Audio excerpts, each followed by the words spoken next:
दोस्तों, आपको मेरा नमस्कार। आज से हम आपको बैसाख महीने की महात्म्य सुनाने जा रहे हैं। कृपया आप उसे ध्यानपूर्वक सुनना और अच्छी लगे तो लाइक, शेयर, कमेंट और सब्सक्राइब करना। जय श्री कृष्ण, जय राधा रानी। बैसाख महीने का महात्म्य। पहला अध्याय जो इस प्रकार से है। मुनियों द्वारा प्रसन्न किए जाने पर सूत जी बोले कि हे ऋषिश्वरों, भगवान ब्रह्मा जी के पुत्र महर्षि नारद जी से राजा अम्बरीश ने पूछा कि हे ब्राह्मण, आपने धर्म के तत्वों से विभूषित समस्त श्रेष्ठ मासों के महात्म्यों का वर्णन किया है। अब आप कृपा कर मासों में श्रेष्ठ बैसाख महीने के महात्म्य का वर्णन करने की भी कृपा करें। इस मास का सेवन किस प्रकार करना चाहिए, किस देवता की पूजा करने से श्रेष्ठ फल की प्राप्ति होती है, किन धर्म कृत्यों के करने तथा किन दानों के देने से क्या लाभ होता है। आपने कहा है कि यह मास भगवान विष्णु को अत्यंत प्रिय है, सो भगवान विष्णु के पूजन में किन वस्तुओं का उपयोग करना चाहिए, आप मेरी जिज्ञासा को शांत करने हेतु इस विषय का कृपा विस्तार पूर्वक वर्णन कीजिए। यह सुनकर नारद जी ने कहा कि हे राजन, सभी मासों के महात्म्य को भगवान विष्णु ने लक्ष्मी जी से कहा था, वही भगवान ब्रह्मा ने मुझे सुनाया है, उसी को मैं तुमसे कहता हूँ। वैसे तो सभी मास श्रेष्ठ हैं, परंतु भगवान विष्णु को कार्तिक, माघ और बैसाख का महीना सबसे अधिक प्रिय है। इन तीनों में भी बैसाख महीने को अधिक श्रेष्ठ माना गया है। इस महीने के सेवन से प्राणी की समस्त अभिलाषाएं पूरी होती हैं।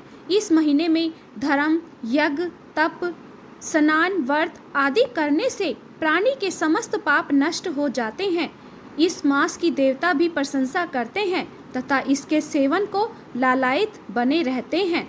जिस प्रकार विद्याओं में वेद, मंत्रों में प्रणव, वृक्षों में कल्पवृक्ष, गौ में कामधेनु, नागों में शेष, पक्षियों में गरुड़, देवताओं में विष्णु, वर्णों में ब्राह्मण, प्रिय वस्तुओं में प्राण, मित्रों में भार्या, नदियों में गंगा, तेज धारियों में सूर्य, शस्त्रों में सुदर्शन चक्र और धातुओं में स्वर्ण, वैष्णवों में शिव तथा मणियों में कौस्तुभ सर्वश्रेष्ठ है, उसी प्रकार सभी मासों में बैसाख महीना सर्वश्रेष्ठ है।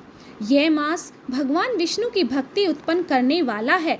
जो प्राणी बैसाख महीने की मेष की संक्रांति में सूर्योदय से पहले स्नान करता है, उससे लक्ष्मी जी सहित भगवान विष्णु अत्यंत प्रसन्न होते हैं। जो व्यक्ति बैसाख महीने में मेष राशि के सूर्य में प्रातः स्नान कर भगवान की परिक्रमा करता है, उसे 100 राष्ट्रीय यज्ञों का तथा 10 सहस्त्र अश्वमेघ यज्ञों के बराबर फल मिलता है। वह समस्त पापों से मुक्त होकर भगवान की कृपा से बैकुंठ धाम को प्राप्त करता है।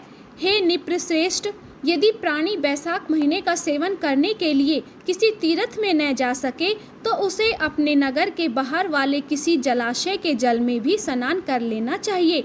प्राणी को पाप उसी समय तक त्रस्त करते हैं जब तक कि वह बैसाख महीने का सेवन करते हुए उसे स्नान नहीं करता।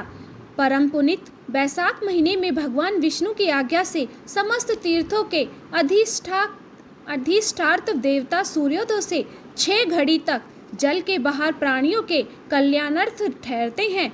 जो प्राणी इस समय तक भी जलाशय में स्नान के लिए नहीं आते, वे शापित होते हैं। हे राजन, धर्म के अनुसार बैसाख महीने में स्नान करना सबसे अधिक महत्वपूर्ण कर्म है। स्नान करने से भगवान प्रसन्न होते हैं और जो बैसाख में स्नान नहीं करते वे हतभागी होते हैं।